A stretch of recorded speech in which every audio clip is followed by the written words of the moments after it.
Hello, everybody, and thank you for joining me.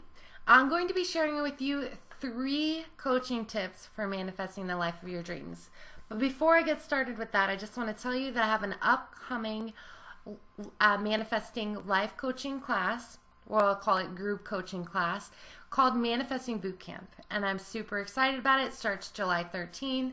It is an online class, but it will be recorded, so if for some reason you missed the class, you can watch the recording and still talk with us in the forum about all your amazing manifesting experiences during the boot camp. So if you're interested in learning more about that, go ahead and click on the link below to learn more. Okay, so 3 coaching tips for manifesting the life of your dreams. When you think about manifesting the life of your dreams, it feels overwhelming. First of all, it's too vague because manifesting the life of your dreams is all encompassing. And so where do you even start with that? And actually, it is one of the key things to being able to stick to manifesting is to manifest from the level of your wholeness. So that's why I like to work with people on manifesting the life of their dreams versus just manifesting one thing at a time. And the reason for that is because when you start manifesting just one thing at a time, sometimes you have an unfulfilled desire that is really, really bothering you, but you aren't addressing that specific need. You aren't addressing that inner desire that's probably coming from your soul because right now you need more money. So instead of addressing this desire that's causing you to feel really bad about yourself, that's causing you to feel really depressed, lethargic, low on energy, and not even motivated enough to really manifest anything, you decide to manifest more money, more cash, or whatever it is that you currently need right now. And the problem with that is that the desire that is unfulfilled, that is causing you to feel sad or down, actually starts to interfere with whatever it is you're trying to create. And so those two things start to butt heads and they keep you from being able to manifest anything at all. And I actually think that's one of the number one reasons why people give up on manifesting so fast. So the first tip I have for you guys is resolve your indecision about what you want to manifest. Again, whenever we are trying to manifest something, we are usually coming from a place of materialism, and we might be ignoring this very, very loud desire within our soul to create something that's going to bring our life back into balance that might not have anything to do with materialism. And so when we start creating the life of our dreams, we're actually going to be doing it in a way to where we're feeding all those important parts of ourselves. We are feeding the soul desires rather than just focusing on the physical aspects of what we need. And when we begin to work from a place of wholeness like that, it becomes easier to create and manifest the life of your dreams.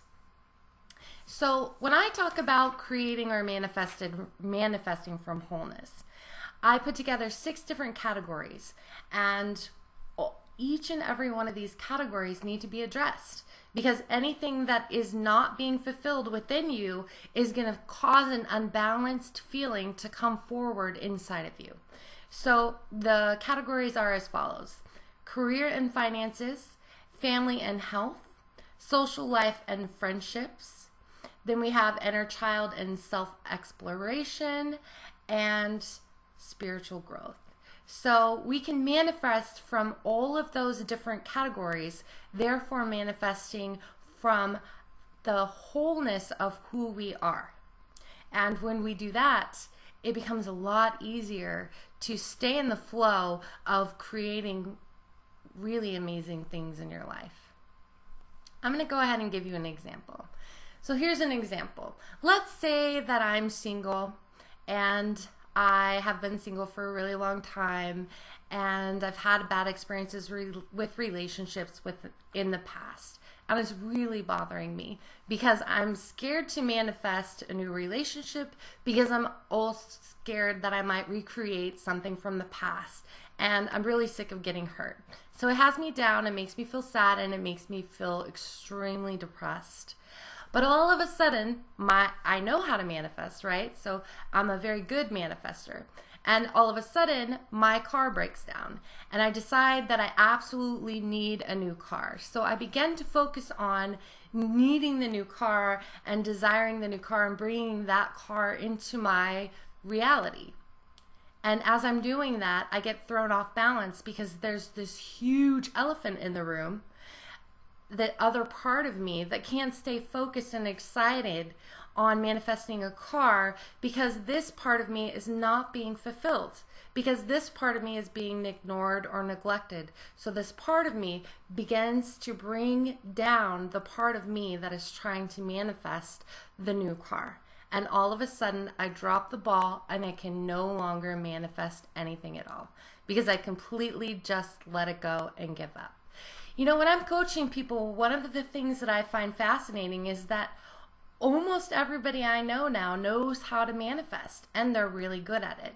And so why is it that some people know how to manifest yet still stay in a funk, so to speak, or still stay in a feeling of stuckness? They know that they can manifest, but they don't allow themselves to manifest. The reason for that is because deep down there is a feeling of being undeserving of what it is you're trying to manifest. Feeling like you don't deserve more money, or you don't deserve the success, or you don't deserve whatever it is you're trying to create. You don't deserve the healthy, harmonious relationships. And so that becomes a block that keeps you from believing that it's possible, and it starts to sabotage any kind of manifesting that you're trying to do. And when you're manifesting, you need to address that. You need to be aware of that, and you can lift that feeling from within you. You can release that block from within you. But if you're just trying to ignore it and you're not willing to look at it, then it's going to always be running in the background. And so we have all of these programs that are running in the background that sometimes interfere with what it is we're trying to create. One of the ways that you know that you have a block to something you're trying to create is when you're trying to manifest it and all of a sudden you're trying to visualize it, and all of a sudden you can't even visualize it. The thought of visualizing it gives you anxiety, and so you just kind of turn away from it and it feels too hard. Manifesting is supposed to be easy, but for a lot of people it's not easy for these exact reasons that I'm talking about. Because we are manifesting at a subconscious level.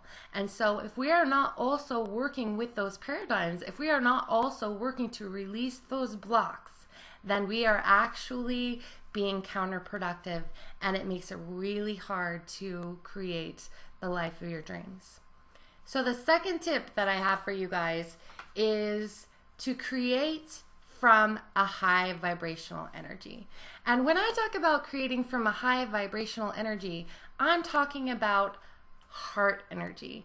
I'm talking about love, joy, and laughter. So whenever you are trying to manifest something, when you are at a very, very high vibration, then it gives your manifestations, or your whatever it is you're desiring to bring forth into your reality, it gives it 10,000 times more power. And how you get into a high vibrational heart energy state is that, first of all, you're not thinking, and I know we have all heard this from The Secret, you're not thinking, you're feeling. But even more than just feeling, you need to keep your energy in a very high vibration. What do I mean about high vibration? I'm talking about joy, laughter, and love. So here's an example. Most of the time, whenever you're trying to manifest things, you have some specific ways of getting yourself in the mode of creation, right? You're either visualizing, or maybe you're using a meditation, maybe you're writing down affirmations, whatever ways it is that you've chosen to manifest. But before you do that, If you actually spent a good part of the day raising your vibration by watching funny movies, dancing around the house, being silly, being crazy, being in a state of joy, just having a blast.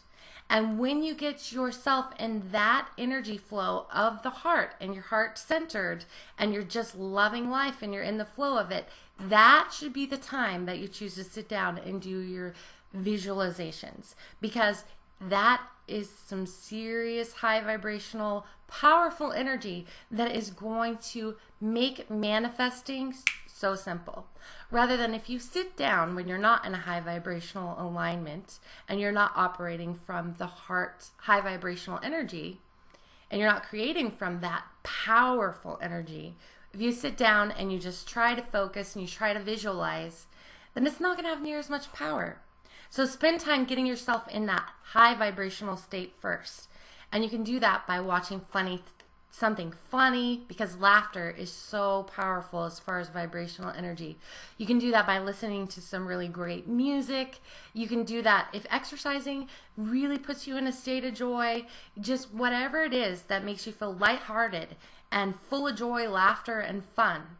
If you can do that and then sit down to do your manifesting, then your manifesting is going to be 10 times more powerful. And the third tip that I have for you guys is to fill your consciousness daily with things that inspire you. Okay, so what I mean about that is that one of the reasons that we end up dropping the ball is because life happens. So we start manifesting things and then all of a sudden we don't see any results and we stop. But it's not just that we don't see any results. It's also because we get to a place in our life where everything is kind of bringing us down.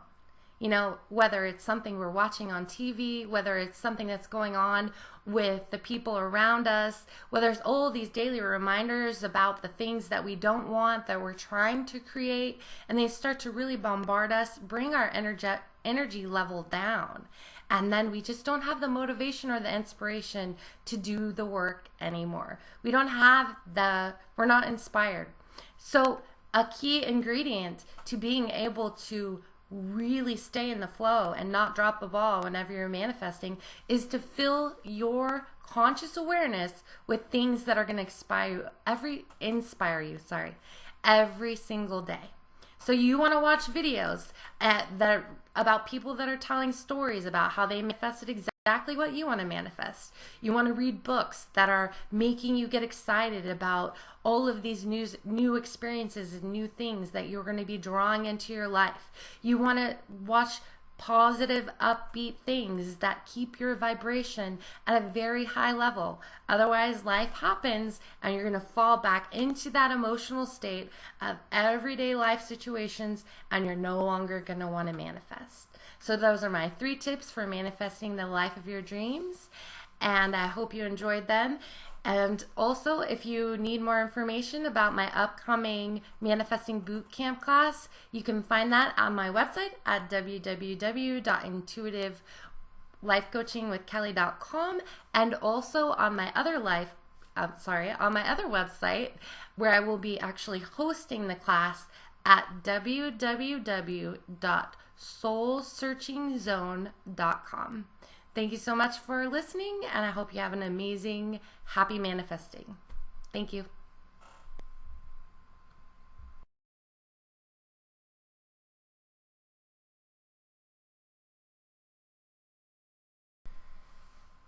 One more quick tip. You might be thinking, how can I manifest self-love? Well, first of all, it is totally possible to manifest self-love, but we would also be using self-love as a category to draw from in order to manifest things that bring us into alignment with self-love. And the reason why I say that you can manifest self-love is because all things already exist in quantum possibilities. All things in the quantum field of possibilities. So all things already exist simultaneously. And that means that there's a version of you right now that already knows how to love yourself.